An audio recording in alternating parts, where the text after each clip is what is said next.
Greetings, all. My name is Austin Dallas Clement. I am a senior biology major, Asian studies minor from Upper Marble, Maryland, and attending Morehouse College in Atlanta, Georgia. COVID 19, also known as the coronavirus disease of 2019, has been at the epicenter of global conversation since the beginning stages of the pandemic. COVID 19 is a respiratory virus from the family of coronaviruses. COVID 19 was first reported in Wuhan, China. Since then, it has spread all across the globe, including Antarctica.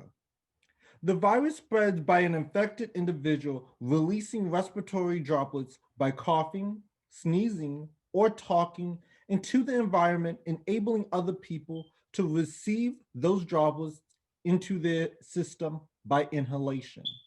You may also be able to get it by touching a surface or object that has the virus on it, and then by touching your mouth, nose, or eyes. Once infected, an individual can exhibit numerous symptoms. The virus infects everyone differently.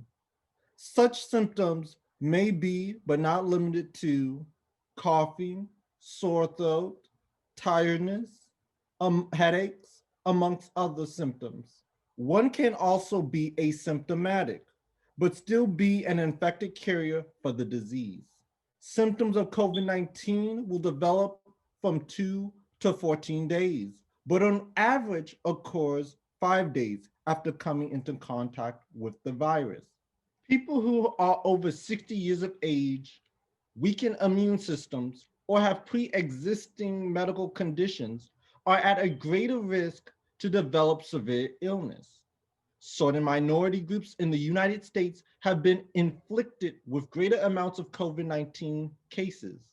Researchers have found that people of color are affected at a disproportionately higher rate of COVID 19. For this reason, leaders in predominantly Black counties, such as Prince George's County, have been doing their best to create and implement measures to decrease the climbing cases and death tolls in their prospective communities. Such measures include social distancing procedures, building regulations, and workplace capacity, amongst others. Even with these measures in place, there are still cases rising. There were three hypotheses proposed during the experimental procedure. There were three hypotheses proposed during the experimental process. Each part coincided with one of the hypotheses presented before you.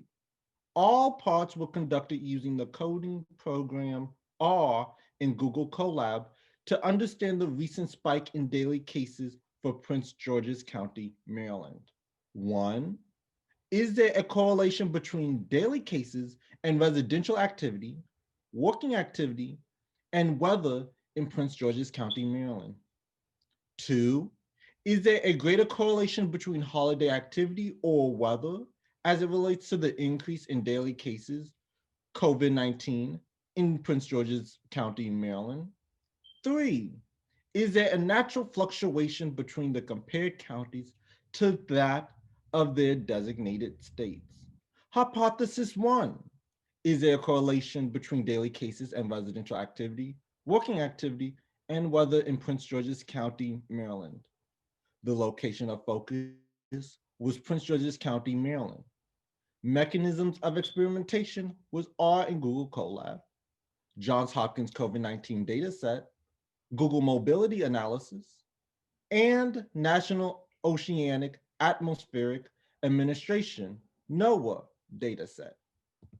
The first part of the experiment showed that there was likely no correlation between daily cases and that of residential and working activity. However, there was likely a correlation with daily cases and weather in Prince George's County, Maryland. The experiment indicated an inverse correlation, but there could have been other variables associated With the result, such as holiday season. The graph depicts the various increases and decreases of daily COVID-19 cases, air temperature, workplace activity, and residential activity throughout the beginning of April to mid-December. it shows that there is a definitive inverse correlation between workplace and residential activity.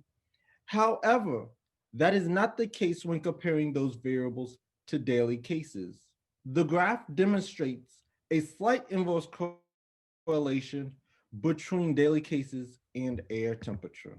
United States government, health agencies, along with other organizational entities, have strongly recommended people to stay cautious during the holiday season to prevent a rapid increase in spread of the virus. For this reason, the second part of the experiment involved finding if the correlation in COVID-19 daily cases is greater between holiday activity than weather. To find such a correlation, Prince George's County had to be compared with two counties whose temperature is drastically different from one another. The northern traditionally cold county, Wayne County in Michigan, and the traditionally warm county, Miami-Dade County, was used for such an indicator. These two counties have traditionally been known to have a high number of Black residents. This will help minimize the amount of variables that would affect the results. The result of the experiment concluded that the holiday season may have more to do with the spike than the decreased air temperature. Wayne County and Miami-Dade County showed that the temperature change varied amongst the three counties. However, all the counties exhibited the same peak during the holiday season. The graph before you depicts the statistical data For daily COVID-19 cases and air temperature throughout the beginning of April to mid December in reference to Wayne County, Michigan. The graph does not indicate an exact correlation between daily cases and air temperature. As you can see in the beginning part of the graph, it seems there was a correlation and that the lines were parallel. Then the graph diverged to seeming like having a slight inverse correlation. And then towards the later part of the graph, there is a drastic inverse correlation. As you can see before you, this is the experimental data graph for Miami-Dade County, Florida. The graph depicts the statistical data for daily COVID-19 cases and air temperature throughout the beginning of April to mid-December. The graph does not indicate an exact correlation between daily cases and air temperature. As you can see, it seemed like daily cases and air temperature somewhat coincided with one another, but then towards the end of the graph, there was a direct divergence amongst the two lines. For the last part of the experiment, the data from the counties were compared with their prospective states. This was to show if there was a difference in the state level daily cases and the daily cases from the counties with large numbers of Black residents. The results showed that there was a statistical delay Between the daily cases on the county level for each state. Most of the states indicate either a beginning or continuous decline after the peak. But on the county level, there is no indication of neither a plateau or a decline of daily cases except for Wayne County, which has started a decline. However, when compared to its state, Michigan, Wayne County is far behind this state's daily cases current position. As you can see, the experimental data graph for Maryland, Michigan, and Florida, the graph depicts the statistical data for daily COVID-19 cases throughout October to December, which is the holiday season. The graph gives a visual perspective of the state's daily cases to that of the designated counties. Based on the results of the analysis, it was concluded that all objectives of the experiment were met. We have demonstrated and further understood the relationship between the experimental test using Google Colab, Google Mobility Analysis, Johns Hopkins COVID-19 dataset, and the weather dataset from NOAA.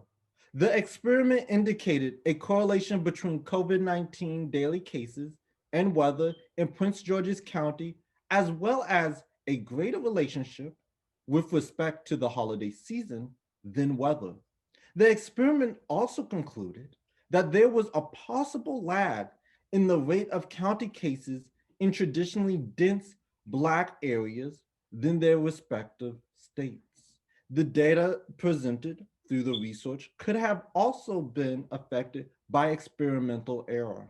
Such errors include not accounting for laws and policies regarding restrictions surrounding county status with the number of cases and deaths, as well as occupation.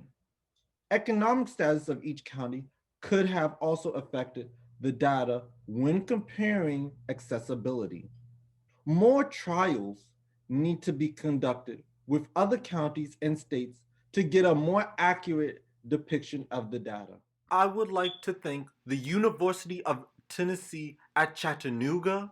I would also like to thank Dr. Wallace Sharif from Morehouse College, who informed me of this great opportunity. Thank you.